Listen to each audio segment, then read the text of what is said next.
The most interesting thing about Dunkworks is that anyone from WHOI can come up and utilize the facility. My name is Don Kalasius, DC Kalasius, as people call me. I run the Dunkworks Rapid Prototyping Innovation Center. Most of the engineers here do like to use the 3D printers to prototype their parts before they make their final version. We're going to show you how that process works by printing a 3D model of Alvin. Alvin is the submersible that WHOI operates.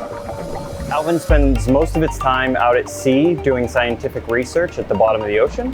For 3D printing, it's a relatively simple process. We start with an STL file, which all 3D prints start with. Then we set the scale, hit print.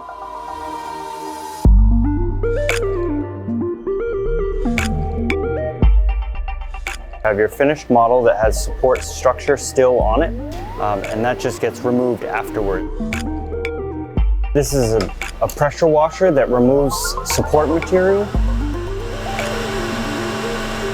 We use the models to bring around to students to show what the Alvin looks like. Recently, we sent one up to the ISS with Laurel O'Hara, the astronaut. One of the things I brought, I think you've already seen some pictures of it, was this little Alvin model.